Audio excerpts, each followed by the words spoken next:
Устаз дейт, психологтор психология боюнча азыр бизде бул нерсе эми өтө мода, бир эле өтө мода болууда. 6 ай окуп эле баары психолог 25-30 жаш курактагылар адамдар үй бүлө, ата бала мамиле керек болсо динден түшүнүк берет. Психология зарыл илимби дейт. Европа өлкөлөрүндө бир адамда бирден психолог болот дейт. Мындай, психология логика, мантык илими сыяктуу пайдалансак болот. Бул керек, акыл илими да. Мантыктап коет, логика, адам ой жүгүртүү илими керек. Бирок ошол логика мисалдары түпкү булагы Курандан, сүннөттөн, шарияттан алыш керек. Ошол психолог негиздерин ким түзүп, кайсы негиз түзүп атат? Капырчылыктын негизинде түптөлүп, капыр мисалга, капыр ой жүгүртүү менен алып бара турган болсо аны биз ала албайбыз.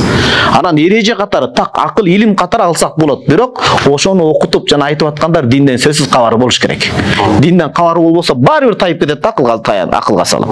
Мисалы, келинчегим айтып калды, Болгарияда бир кыргыз эжеке бар экен, 30 жыл психология менен эмгектенет экен бул. Ординатураны бүткөн, жана башка аспирантураны бүткөн.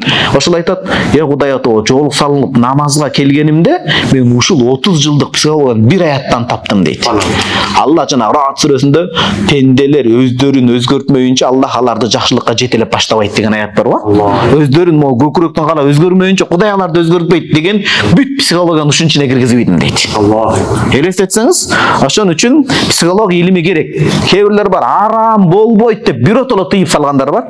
Жок, бул акыл илими керек. Эмнеге керек? Психология караңыз, семейная психология, детская психология, географиянын да психологиясы бар экен да. Керек болсо, Кыргызстандын географиянын психологиясын билбесеңиз кыйналып калат экенсиз. Биз Египетте жүрүп, таза жумшак болуп калган экенбиз. Тактылар, "Эй" деп койсо, мындай орой сөгүнгөндөй кыла берет да биринчи келгенде. Кыргызстандыкы "эй" деген жөнөкөй эле да.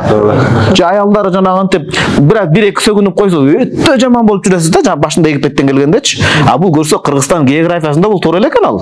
Бул сөгүнүп кетпесин, бирок мындай корс түшүнүк жөнөкөй эле экен да.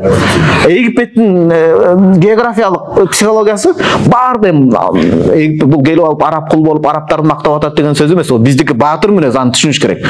Муну илимди гана түшүндүрүп атам. Аларда баардыгы баланы жакшы көрөт. Кимиси өтсө да, бойдо өтсө да баланы эркелетип өтөт. Биздин балдар бияка келгенде ушинтип адамдардан мээрим күтө берет да. Ар ким мен бакшы өз иши менен да, биз баатырдын урпактарыбыз да.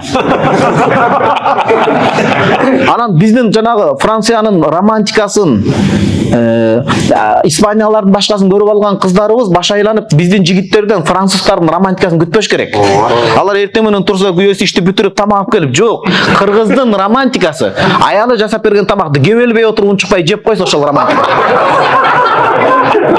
Жок, жеп атпайбы бул, туурабы? Ошо жеп атканда эле сүйүнүш керек да, Кудайга шүгүр, ошо сырттан жебей меникин жеп атат. Демек бул психология демек бар экен го булчу. География керек болсо психологияда айтат, биз мында окуп атабыз да. Жаныбарлардын психологиясы бар. Күйпөл күчүк сак болот дейт го. Жанагынтип бага берсе карагатын ак болот депчи. Итти деле кабанак кылган эркек болот экен, итти деле жумшак кылган ээси болот экен да. Тап бере берсе. Ошон үчүн биротоло муну жанагынтип биз кабыл албайбыз дей албайбыз. 100 ала бер деп да кете албайбыз. Иреттелип, тартылтелип, шарияттын элегинен өтсүн алабыз дейбиз.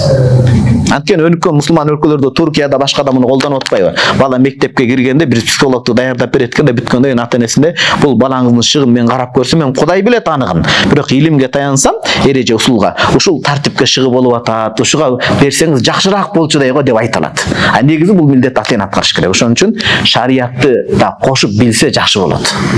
Көбү шарияттан кабар жок болгон үчүн кичине тет жака кетип калып атышат да. Сенин күйөөң анаконда экен, башыңды жеп жатат, тезинен ажыраш деп пикир берип атышат да. Анан психологдор мынча уккан эле акчалай берет, билесиз да. Бирөө келип арманын төгүп ыйлайт, аял заты суроо бергенде тез максатка өт дебесеңиз жарым саат угушуңуз керек болот. Байкуш. Сезимтал болот, ыйлайт, ошо укканын угуп отуруп 1-2 совет айтып акча ала берет да. Эми 1-2 совет айтканча даават кылып койсо сонунда. Ошон үчүн иншалла, ошон үчүн таксырым. Сиз бир балаңызды психология окутушуңуз керек. Дааватка чыксын, илими болсун, мыкты болсун, антивирус болуп, анан эметсе ошондойлорго иншалла жол албай тоң болот.